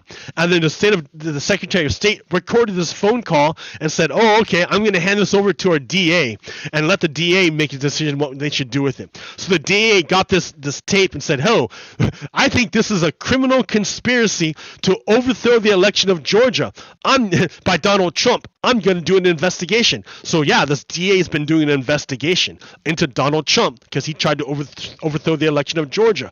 Well, Donald Trump is on Team Republican, Team Confederate. So, and Georgia, the Georgia election went for the Democrat. So and Donald Trump didn't want Georgia to go for the Democrat. He wanted Georgia to go for the Republican. So he called Georgia to tell them, go for the Republican. Well, Georgia recorded the phone call and gave it to the DA, who was investigating Donald Trump. But the state of Georgia is controlled by Confederates who are on Team Trump. So they want to protect Trump from the investigation of his attempt to overthrow the election of Georgia. But they can't do it directly. They can't get in there and change the investigation. So since they can't get in there to change the investigation, the Confederate governor, Brian Kemp, passed a law to say they can fire the DA if they don't like the DA. So that means they can stop the investigation into Donald Trump by the Georgia DA if they fire the Georgia DA first. Because Confederates are trying to overthrow the government. White supremacists. I mean, I don't know how much more clear I can make this. I can't, right? Literally my enemy. You guys are literally my enemy. You're literally my enemy. Social conventions limit the number of responses that are acceptable. I felt really, really constrained sitting in the back of a bar. I felt really constrained as to what I could do and say when meeting a Trump supporter, a white supremacist in person. I felt really constrained when I'm in a bar. But if we're out in public, on the street, that's a lot less. The social stuff is a lot less dense there. I'm not on private property anymore. I'm not surrounded by non-combatants. I mean, I'm not a combatant in the physical sense, but in the verbal sense I am, absolutely. I'll fucking have a rap battle with you right here now. So yeah, that's the Georgia State Confederates trying to stop the investigation into Donald Trump at the Georgia level because they're Confederates. Judicial corruption. Murkowski.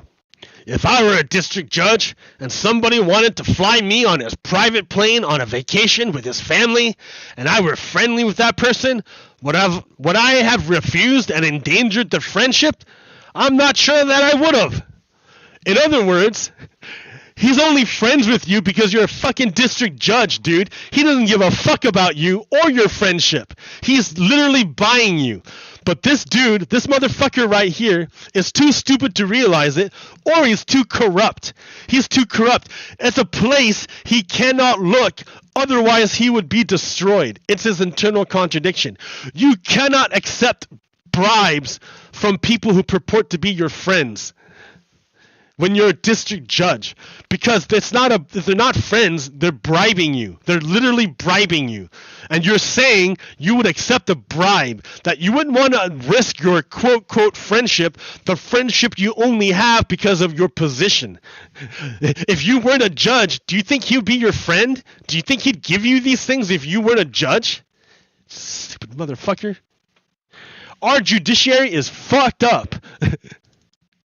Enormously valuable, that was then obliterated because it was said that that created the appearance of conflict. And Judge McCasey, I'm not in any way questioning or even seeking to interrogate your personal conduct. What I'm asking you is that as a judge, is it fair to say that you most likely would have declined an offer of foreign travel worth hundreds of thousands of dollars because, quite reasonably, you would have had the concern that public disclosure of such travel could have undermined public confidence in the impartiality of your judgment? Simply. Yeah, like as a judge, if there's a guy who's offering you lavish trips all over the place, wouldn't you think, hey, I shouldn't take these trips because otherwise people might look at me and think I'm bribed? Wouldn't you think that? Wouldn't you think, I mean, rightly so, right? If I saw a judge taking a bunch of gifts and bribes from a dude because he's a judge, right? And then this dude had business before the court, I would rightly say that guy bribed that judge. That's what I would say. Wouldn't you refuse a trip because you're afraid of being judged as being bribed? And this guy says no.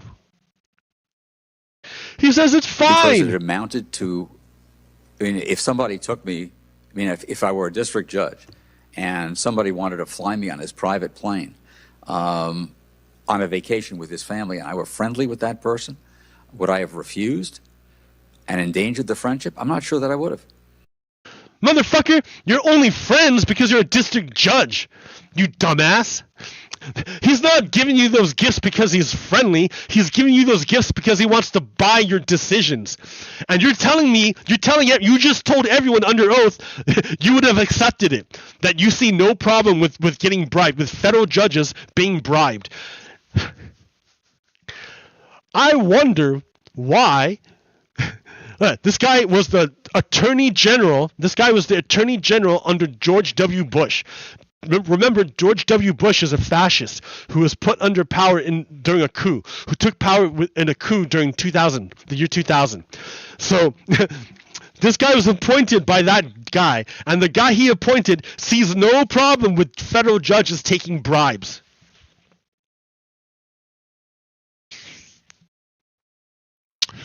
Do you see why I say Republicans don't have faith in the American project?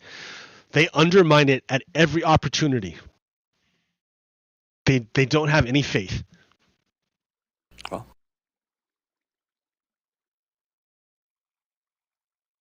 But beware. It's not just right-wingers. It's not just Republicans. There's dirtbag leftists that you have to watch out for. People on the left who are dirtbags. They exist. Dirtbag leftists absolutely exist. Let me give you an example of one. This guy, Professor Kyle, is a dirtbag leftist. He posted, look what he posted. He posted this. Those who didn't vote for Clinton, you didn't just lose us, Roe. You also prevented gun restrictions. You allowed evil GOP state govs to pass bigoted, harmful laws, knowing the Supreme Court will uphold them. You set the country back decades, all because seeing a strong woman in power made you uncomfortable. So this guy purports to know everything about every voter in the United States. He knows why me personally voted the way I voted here in Oregon. That went for Clinton, by the way. that was known to go for Clinton. It was for sure going to Clinton. This guy knows what I'm about. He knows me somehow, right? I don't know him. He never ever heard of me. He doesn't know a thing about me, but he pretends that he knows all about me. Isn't that weird how he does that? That makes that when he does this, it's like a way to kind of provoke anger, right? A righteous indignation. How dare he purport to know anything about me? How dare he purport to know my motivations, my reasoning? How dare he? And in fact, it encourages me to respond back to him, to say, no, you motherfucker, you're totally wrong. But it's bait. Look at it. It's bait. His attempt, he's not really a leftist. He's not really a good guy. This is something called a concern troll. He's a troll, but his technique of trolling is by appearing to be concerned. So he's not a bad guy. He's just worried about the poor people who will be harmed by the right-wing policies. Bullshit. If he was concerned about the people who are being harmed by the right-wing policies, why are you attacking the left on a point from 2016? The whole point of him doing this is his attempt to divide the left, to create strife and division. He's a troll. Don't fall for this kind of bullshit. It's bullshit, dude. It's bullshit. He's trying super hard to create a divide in the left. They did the same thing back in 2016. They did the same thing in 2018. It's a thing, right? Remember what information warfare is. It's a confrontation between two or more states. What two states do we have in confrontation? We have the United States of America, and we have the nascent Confederate Republic. That is there whether you believe it or not, because there are networks of relationships. It's not necessarily formal, but there exists networks of relationships between certain individuals who consider themselves parts of the Confederacy, and they act in ways that give rise to this entity called the Confederate Republic and do harm to the American democracy. It's a real thing. So we are in an information war between the United States and the Confederate Republic.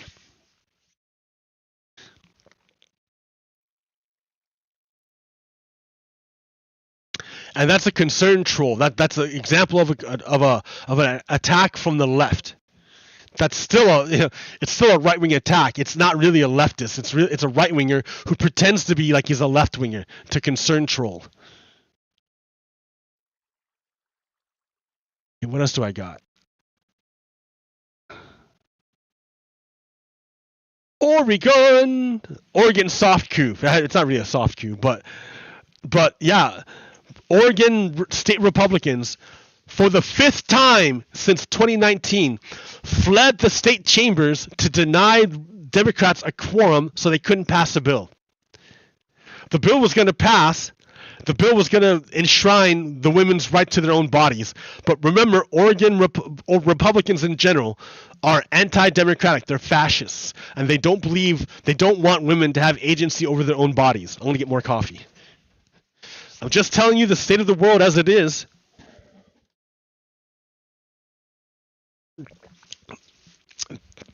I have to like actually brew it myself. Ow, shit. Right there.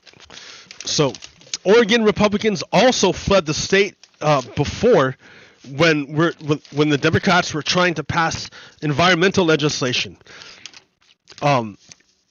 So the people passed a law saying if you are absent, unexcused, more than 15 times, you can no longer serve as a representative for Oregon for 1 year. I think that's kind of weak sauce.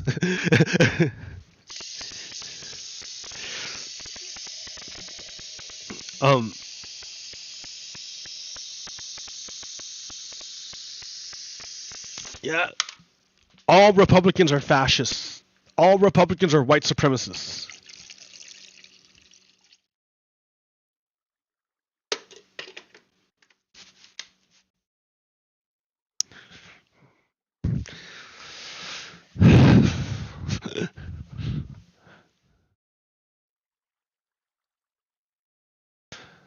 Then Oregon GOP sued the Democratic leadership of House and Senate because the bill was too hard to read. So Oregon Republicans are trying a two-pronged attack to stop Oregon from enshrining the rights of women, or codifying the rights of women. Oregon Republicans fled the House chamber, and they sued the government to say that the bill was too hard for them to read. So they want to get rid of it because they can't understand it. It's too hard. So two-pronged attack. They won't let the government pass the bill, and they're suing because it's too hard for them to read. All right. Too long didn't read. If you say debt is going to destroy us, but you won't support raising taxes on the richest people in the country or making corporations actually pay taxes as part of the equation, you're kind of telling on yourself.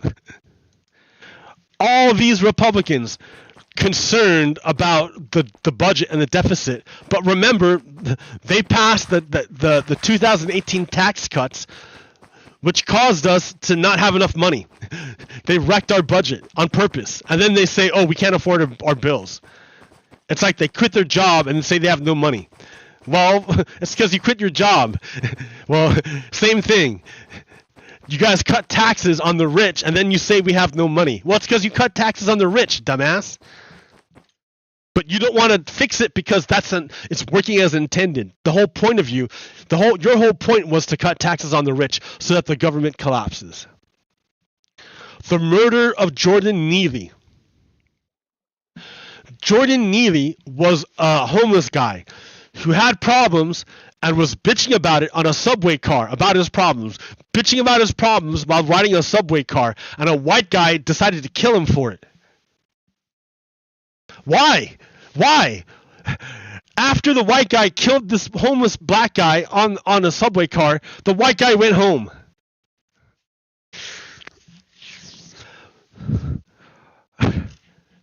That's terrorism, guy. If the state can deprive you of food, shelter, housing, and if you complain about it, you get murdered, that's not freedom, that's terrorism.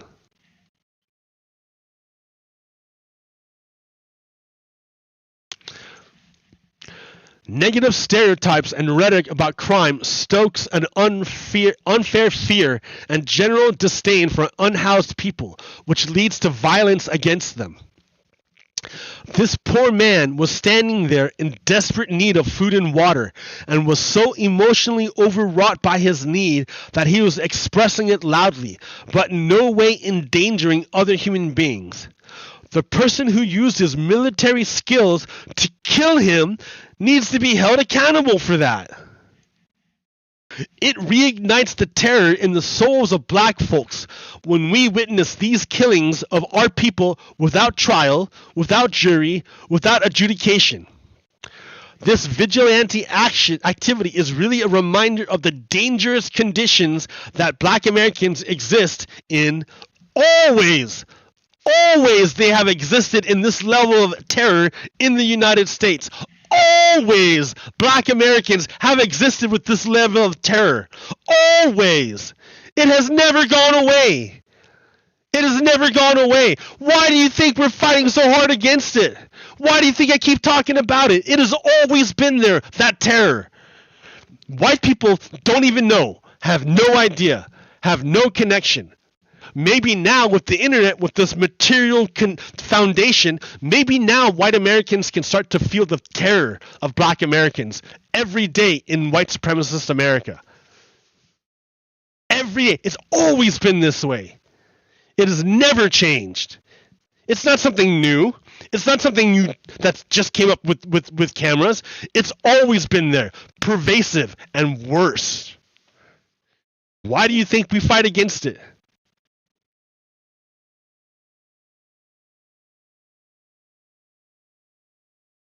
The Ku Klux Klan, Kyle Rittenhouse, the extrajudicial killing of black people by the police, Dylan Roof, George Zimmerman. They show up under different names and labels, but the premise is always the same. White people, mostly white men, exacting violence on black people. It's time to call it what it is. White vigilantism. When we say white vigilantism, vigilantism, we are talking about extrajudicial punishment. A Daily News poll in 1985 found that 115 New Yorkers surveyed, 17% in 1985. What? 17% would award Goetz with a medal for his actions, and 58% disagreed with the attempted murder charges. I don't understand. Despite his documented confessions to enact harm, public opinion still penned him the subway vigilante as he garnered support. Like Goetz, there have been many who feel 24-year-old Daniel Penny, who strangled Neely to death, should not be charged. No, you should definitely charge Daniel Penny with murder, because that's what it was. It was murder. That guy didn't threaten anyone, and you killed him for no reason. Fuck you. You're a murderer.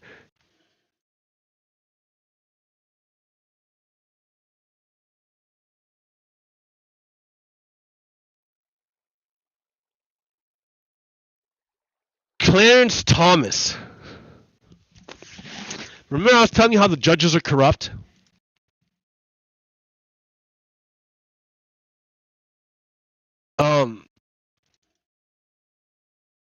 Clarence Thomas had a child in private school. Harlan Crow paid the tuition. Harlan Crow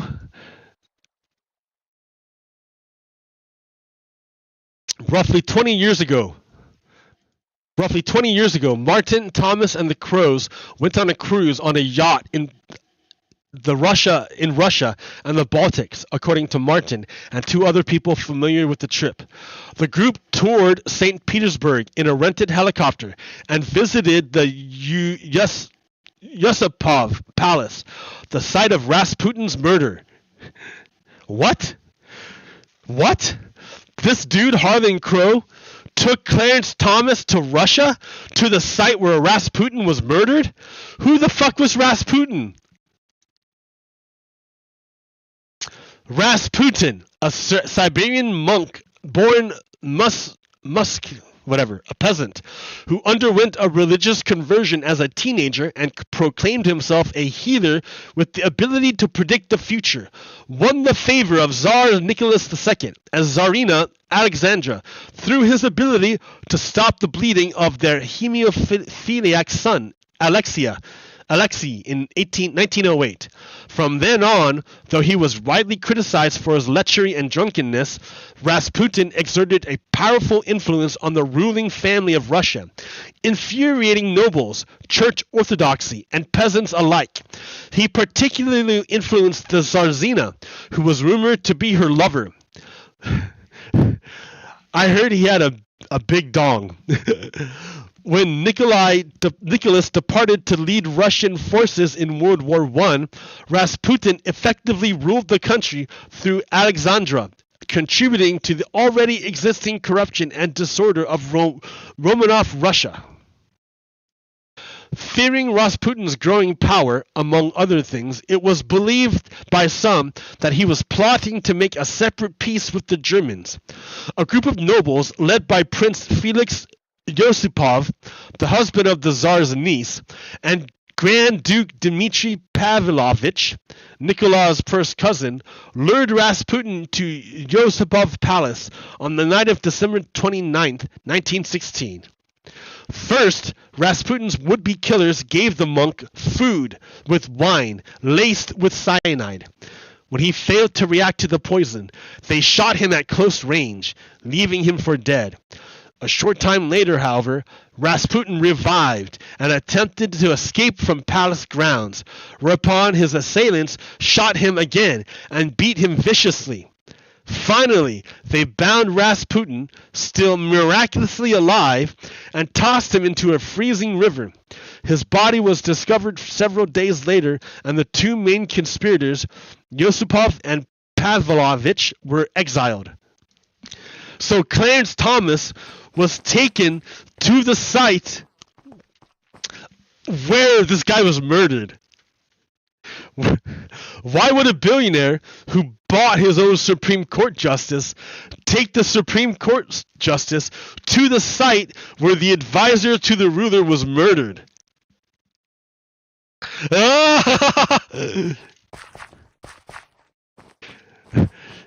Maybe he's giving a little advice to Clarence Thomas. Leonard Leo used Federer Society to contract to obtain 1.6 billion donations. Leonard Leo, who helped choose judicial nominees for President Donald Trump, obtained a historic $1.6 billion gift for his conservative legal network. So in other words, he picked out Clarence Thomas, or picked out judges for Donald Trump, and then he got rewarded with $1.6 billion. Mark Paoletta, Justice Thomas's friend and a former official for the Trump administration, argued that the justice was not required to report the tuition. Coincidentally, the same person also enjoyed international mega yacht vacation from Harlan Crow. So, the same guy who's defending Harlan Crow also went on these trips. That's him on the trip with Clarence Thomas and Harlan Crow. That's him on the trip with Clarence Thomas and Harlan Crow. There's Clarence Thomas, Jeannie Thomas. I think that's Harlan Crow. Maybe not. But yeah. So now I can look at this picture and be like, there's Harlan Crow, and here's all the people he owns. He owns Clarence Thomas. He owns this Mark Paola guy who was Jeannie Thomas's lawyer for January 6th. He owns this Leonard Leo guy, ultra right-wing legal activist. And then Peter Rutledge, former Thomas law clerk. These guys are all traitors. They're all traitors. They're all owned by this guy, Harlan Crow. Even Mike Pence does it. Even Mike Pence defends Harlan Crow. How much money did Harlan Crow give Mike Pence for Mike Pence to defend giving bribery to judges? They're all corrupt, guys.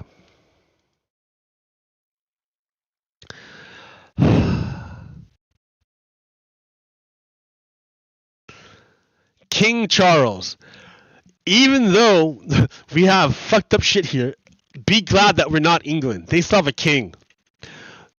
Remember the king? This guy is saying that he doesn't want a king. He thinks that England should go back to a republic. He got arrested. He got arrested for protesting against the king. You have no rights in England. You cannot protest against the king, the royalty in England. The king is absolute. You can't do it. They will arrest you. They will arrest you for trying to say that you can't have a king in England. Aren't you glad we got rid of that guy? Just because they said they shouldn't have a king. We don't want a king. Oh, well, you're under arrest. Under arrest for saying no to the king.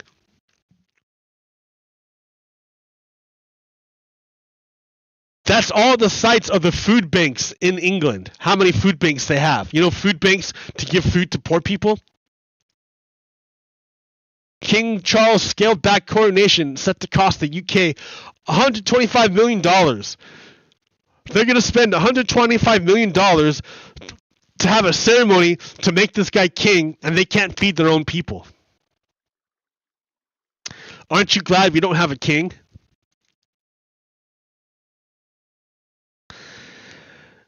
All right.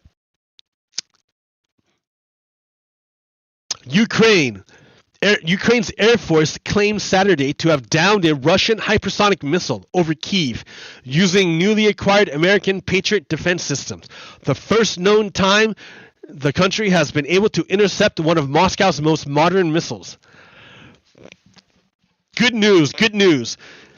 Patriot systems back in the day had trouble stopping Scud missiles in Iraq. Nowadays, Patriot missiles can stop Russia's best hypersonic missiles. Ha ha ha ha ha. Good job. Good news. Good news.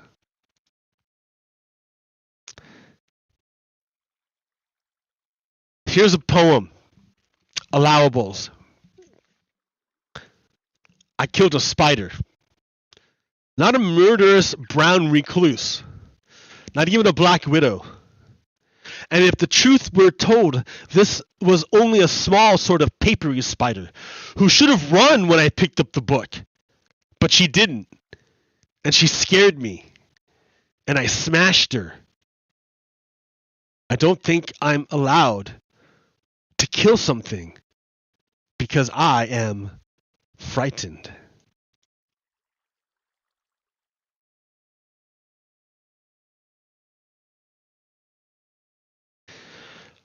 The whitewashing of Black American history, Jonathan Harris. Jonathan Harris, what a great picture. When Florida Republicans talk about, oh, we don't want critical race theory, what they really talk about is saying, oh, we don't want black history.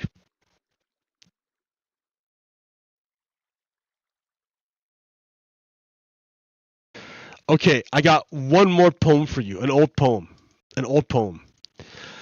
Remember Atreyu from the Never-Ending Story? Remember his horse, Atarax? Atarax? What was his horse's name? Artax. His horse Artax. Atreyu and his horse Artax. And Atreyu had to go through the swamp of sorrows to ask the big turtle. He had to ask the big turtle, who was like one of the oldest creatures of all of that land. He had to ask the turtle, where are the boundaries of Fantasia? and the turtle laughed at him. The turtle laughed at him and said, there are no boundaries to Fantasia. So this crushed Atreyu. This crushed Atreyu. And on the way there, just to even get there, his horse, Artax, died. His horse succumbed to the sadness and to the despair and sank and gave up and sank into the swamp of despair. And Atreyu, trying to leave the swamp of despair after losing his best friend, his horse, Artax, and then after struggling so long to be crushed by the guy who was supposed to give him the answers, who told him there are no boundaries, to tell him that his quest is futile, he had to turn around and leave the swamp of sorrows. Holy crap, dude! That's hard. So I wrote a poem about mud, about this mud back a long time ago. So I'm gonna give you this poem, or I'm gonna recite this poem. All right. Thud, thud, thud, thud. Heart. Oh yeah. Okay. Thud, thud, thud, thud. Yeah. Thud, thud, thud, thud. I'm drowning in the mud. I'm drowning in the mud. I'm drowning in the mud of sorrow, pity, sadness, death. Thud, thud, thud, thud. Heart pounds, beats, smash. Smashes the life, the liquid, the blood of life. The blood just pounds, it pounds through veins and thud, thud, thud, thud. Oh, I forgot the rest of it. Heart pounds, beats, smashes the life, the liquid, the blood of life. The blood just pounds and pounds through veins and thud. Oh, I forgot it, dude. I can't believe it. I should have read it before I did it.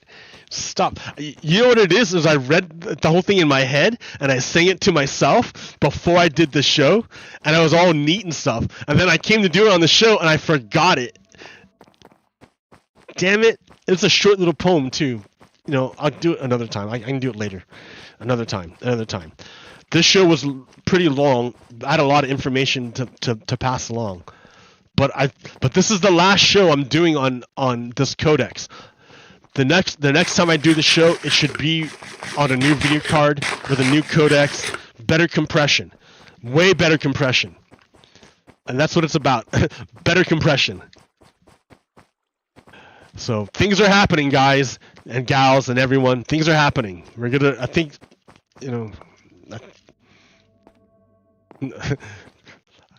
things are happening. Stay in there. Hang in there. We're gonna make it. Until next time. Peace. Pagokiro out. Stop.